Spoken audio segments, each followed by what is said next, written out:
Hey everybody, Luxinda Swirl here. New day, new project. Not putting this on a cup. This is one of my new Zuri molds. This is another one from the Dark Collection. It is a Ouija board. It is going to be strictly an art piece, so please don't freak out. Really, I already did one. Last year, I think, I did a Ouija board. I will show you. Also an art piece. Different mold completely, and I love how this turned out. This has a little more detail to it, and it's a slightly different size, obviously, and it has a planchette mold that comes with. I'm going to use some new chameleon powders from Resin that I just got. I have seen other artists use these and they look amazing, so I'm going to give it a shot. They have two of these actually. One is the blue box and one is the violet box, and in each one you get a different set of colors. So I went with this one, the blue box, even though it's got purple in it. So we ended up with deep blue, galaxy, dark magenta, fairy green, and dark green. Those are the 5 colors I'm going to be working with. You get 4/5 of a gram, not even a full gram. But they're supposed to be very intense, so we'll see. My biggest fear as always is spilling them. I'm going to try not to. Okay, that's the deep blue. This is galaxy. This is dark magenta, fairy green, which actually looks kind of gold in their pictures, but we'll see how it looks brushed into the mold. And then this is dark green, and I will brush these into the mold. I will probably do it in fast mo because otherwise it gets kind of boring after a couple of minutes. And then I'm going to come back after I brush in all the colors, and I'm going to mix up about 9 ounces of clear cast 70/50 resin because it dries nice and hard. It's perfect for molds like this. I'm going to mix a whole bunch of black into it to make sure it's completely opaque black. Probably using the Ranger Pitch Black alcohol ink and the Cast and Craft opaque black liquid pigment, and maybe even the maybe even this, which is a paste from Woody's Goodies. I really want complete opaque black. And that will bring out these chrome colors we're about to use. So I'm just gonna go. I don't have a plan. Just gonna sort of play with it. See what happens.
Alrighty.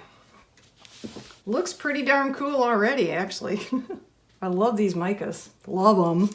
So I will now carefully cap them back up. And I'll bring you back when it's time to pour the resin. Stay tuned.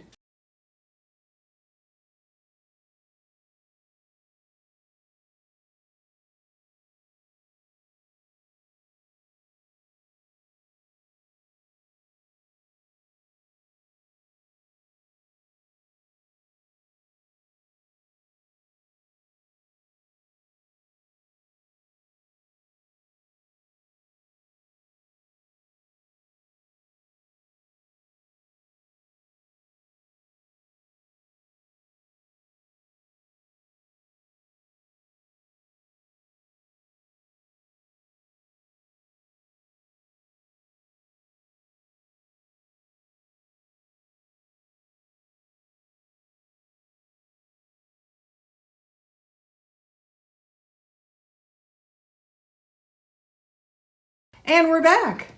So first off, apologize for how crowded it was on my work table when I was trying to pour. I wasn't gonna do it last night, and then I thought, you know what? Let's just go ahead. But it also meant working with a very small space.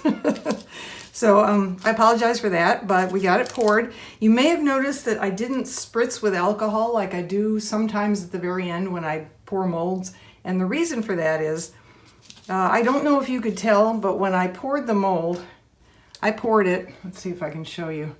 When I got done pouring, I realized I had taken it right up and over the edge. So basically the resin was domed, and the only thing holding it within the four edges was surface tension, and I figured if I spritzed it with alcohol, the surface tension would break and I would get resin all over the place because I didn't want to deal with it. So I figured I'd let it slide, not spray it. I do have some bubbles, but I can deal with those easily. I will sand it. And since this is the back anyway that nobody's going to see, I'll just put some cork on it to protect the table surface that it may be sitting on. And yeah, easy peasy. So let's demold and see how our Ouija board looks.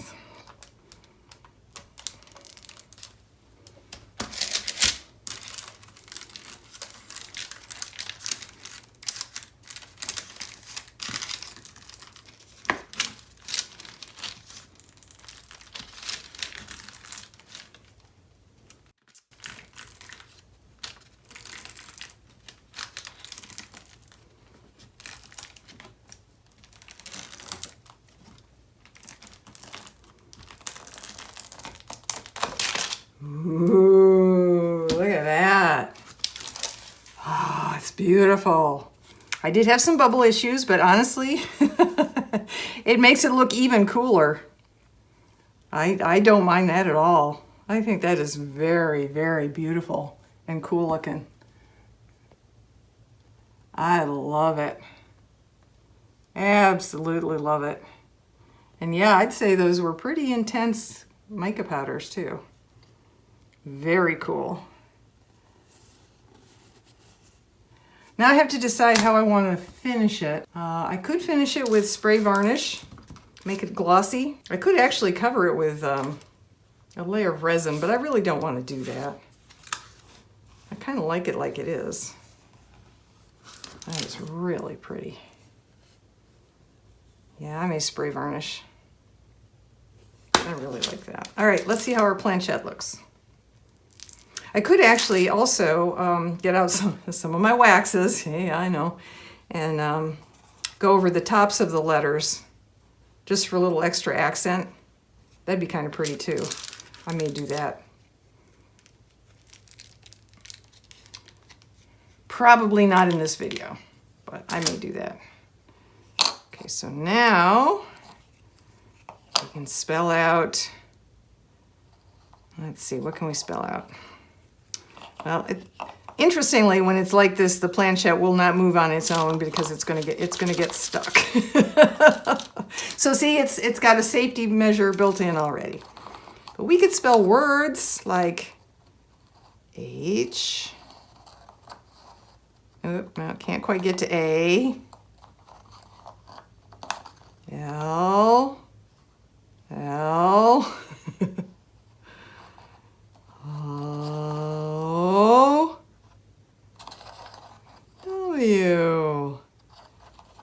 E. E. What do you suppose the last letter is going to be? N. Yay! Okay, here we go. Okay, so I did a little zhuzhing. I didn't use my waxes. I got out a whole bunch of different metallic markers and paint markers that I have. And I added some accents all the way around. Made the letters black. Basically, you know, liven things up a little bit, so to speak. And on the planchette, I added a little gold, just a little accent. So there you have it, folks. I am so pleased with how this turned out. I may put gold all the way around on the rim too, because I think that looks pretty spiff. In fact, let's do that right now. You're here, I'm here, the marker's here. This is Craftwork pen, metallic Craftwork, Bayoke, maybe. I'm not sure where I got this. Probably Amazon, but I wouldn't swear to it.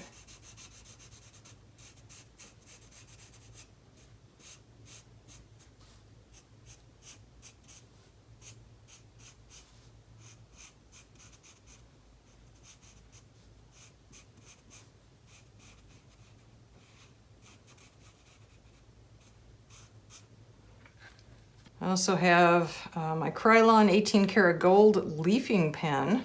Hey.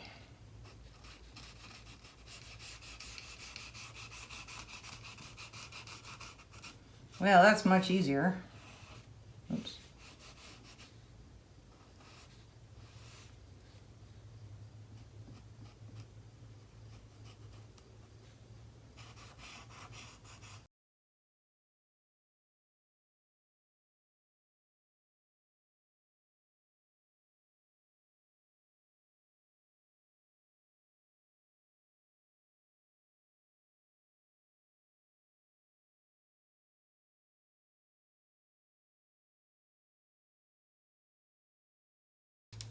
Ta-da!